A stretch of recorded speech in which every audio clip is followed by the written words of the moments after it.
Welcome in today's class. आज हम लोग हेनरी पेरी का ओरिजिन ऑफ टाउन का जो थ्योरी है उसके बारे में पढ़ेंगे। In this video will going to cover all those topics. First हम लोग हेनरी पेरी के बारे में देख लेंगे, फिर उसका दिया हुआ कुछ इन्फ्लुएंशियल वर्क जो है उसके बारे में देख लेंगे, फिर ये जो थ्योरी है उसका एक्सप्लेनेशन देखेंगे। ठीक है, फर्स्ट हम लोग हेनरी पेरी के बारे में जानेंगे। हेनरी पेरी जो थे वो एक बेल्जेरियन हिस्ट्रियन थे एक्चुअली, एंड उसका जो वर्क था वो इताली और रसिया का जो इम्पोर्टेंट सिटी है, एनिसेंट सिटी है, उसके बारे में उन्होंने रिसर्च किया एंड फिर ये जो थ्योरी है वो डेवलप किया। थ्योरी में उन्होंने दिखाया कि कैसे यूरोपियन जो सिटी है वो सिटी डेवलप किया, फिर इम्प्रूव किया, फ्लरिश किया एंड देन डिक्लाइन किया एंड फिर से रिवाइव किया। सो इसका जो मतलब पूरा प्रोसीड्योर है, इसके बारे में यूरोपियन सिटी का जो पूरा प्रोसीड्योर इसके बारे में हेनरी पेरी ने इस थ्योरी में बोला हुआ है। लोगों से एक बात कहना चाहती हूँ कि मेरा हिंदी जो है वो उतना अच्छा नहीं है क्योंकि मैं बंगाली बैकग्राउंड से हूँ।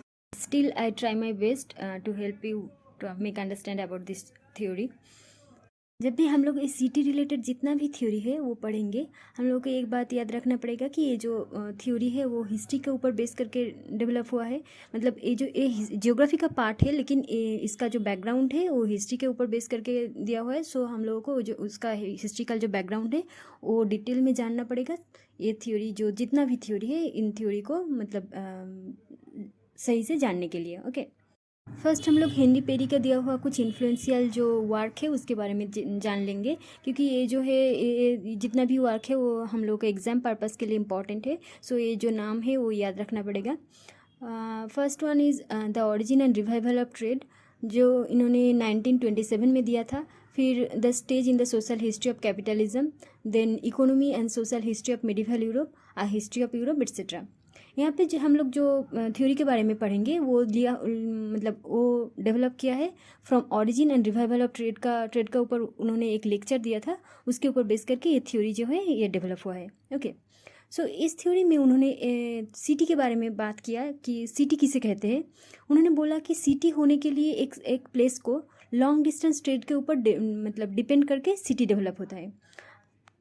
हम लोग अगर अपना सराउंडिंग में देखेंगे, जो वहाँ पे जो स्मॉल मार्केट जिसको हम लोग बाज़ार कहते हैं, तो वो जो बाज़ार है वहाँ पे हम लोग देखेंगे जो जो गाँव से जो विलेजर्स आते हैं वो लोग उसका जो एक्सेस प्रोडक्शन है वो सोल्ड करने के लिए आते हैं, फिर वहाँ पे बाज़ार डेवलप होता है।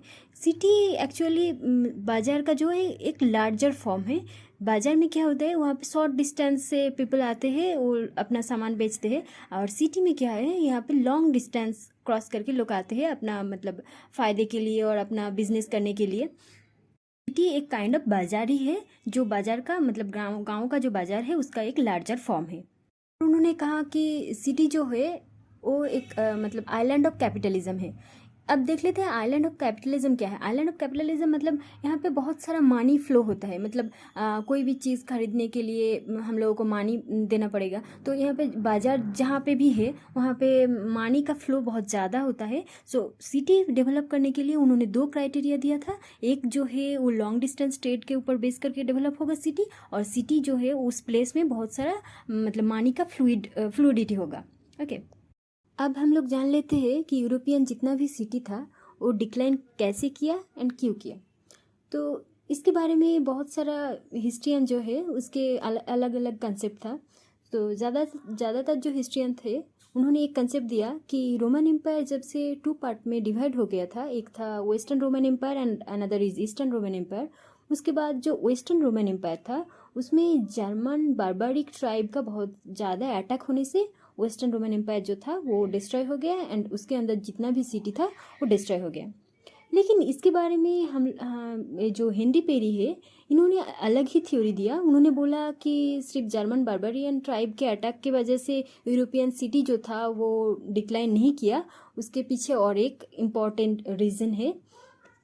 उन्होंने बोला कि जब से अरब का जो पीपल है उन्होंने मेडिटेरियन सी का रीजन में कॉन्कर करना स्टार्ट किया, तब से लॉन्ग डिस्टेंस ट्रेड जो था वो बंद हो गया एंड इसकी वजह से जो हमारा यूरोपियन सिटी था वो मतलब डिक्लाइन कर गया। यहाँ पे देखो 2 पिक्चर दिया हुआ है। इसमें एक पिक्चर में देखा है कि रोमन जो एम्पायर था वो एम्पायर मेडिटेरियन सी का पूरा सराउंडिंग एरिया मतलब एरिया के सराउंडिंग फैला हुआ था।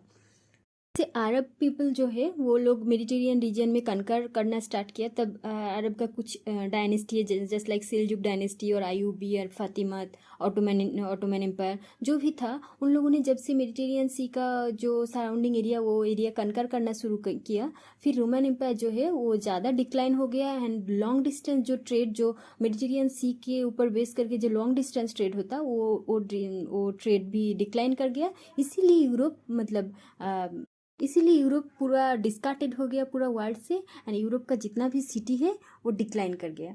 सो ये था हेनरी पेरी का कंसेप्ट। हम लोग जब हिस्ट्री पढ़ते हैं हम लोग ये जानते हैं कि जब मेडिटेरियन सी रूट ब्लॉक कर दिया गया अरब के द्वारा, तब जो स्पेन का जो किंग था और बेल्जियम का जो किंग था उन्होंने बहुत सारा मनी इन्वेस्ट किया नया सी रूट डेवलप करने के लिए, डिस्कवर करने के लिए। फिर उसी टाइम में वास्को दा गामा इंडिया आया था, वो जो अफ्रीका पूरा क्रॉस करके, क्योंकि मेडिटेरियन सी का रीजन जो था वो ब्लॉक कर दिया गया अरब के द्वारा, क्योंकि अरब लोग वो उस एरिया में मतलब उस एरिया को कनकर कर लिया था। ओके। फिर हेनरी पेरी ने कहा कि जब लॉन्ग डिस्टेंस ट्रेड बंद हो गया था तब इकोनॉमी रूरलाइज हो गया, क्योंकि लॉन्ग डिस्टेंस लोग ट्रेड मतलब कर नहीं पाता था, तो इकोनॉमी रूरल हो गया and close state economy develop हो गया। हम लोग ये थ्योरी पढ़ेंगे तब नया कुछ वर्ड हम लोगों को मतलब याद रखना पड़ेगा, एक जैसे कि फ्यूडलिज्म, लॉर्ड, वेसल, ऐसे करके कुछ वर्ड है, तो उसके बारे में बता देते हैं।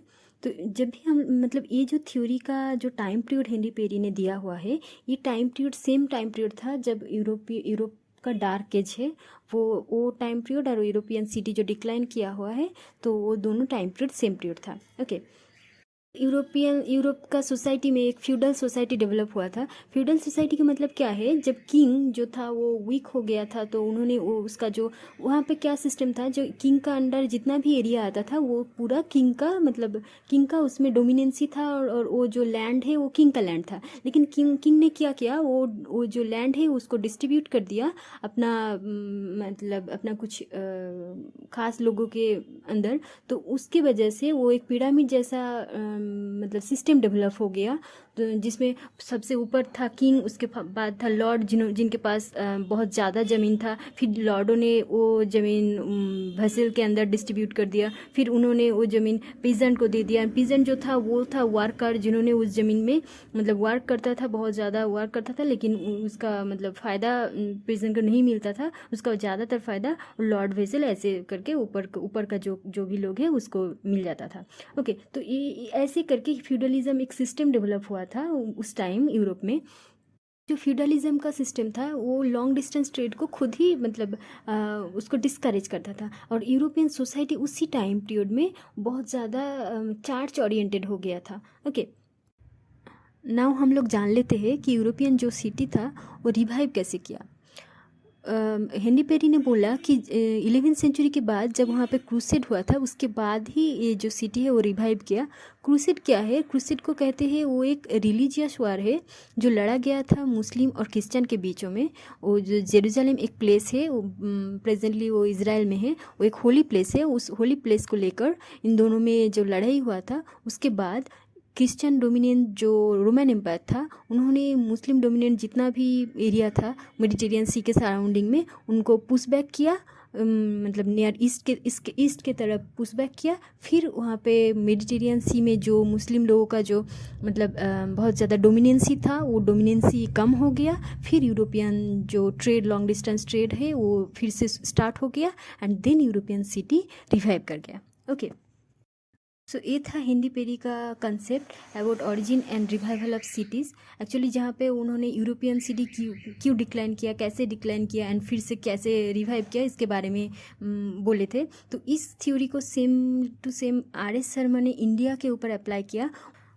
सो आर.एस. शर्मा ने कहा कि इंडिया में भी गुप्ता एम्पायर का डिक्लाइन के बाद वहाँ का जो ज़मीन था वो अलग अलग लोगों में बांट दिया गया एंड वहाँ पे भी फ्यूडल सिस्टम जैसा ही एक सिस्टम डेवलप हुआ। उसके वजह से वहाँ पे लॉन्ग डिस्टेंस ट्रेड भी बंद हो गया और वहाँ पे भी इकोनॉमिक रूरलाइजेशन हो गया था इंडिया में भी उस टाइम पीरियड में। सो उसकी मतलब हेनरी पेरी का जो कंसेप्ट था उसको आर.एस. शर्मा ने इंडिया के कंटेक्स्ट में गुप्ता एम्पायर के बाद का जो हिस्ट्री है उसमें अप्लाई किया था। ओके।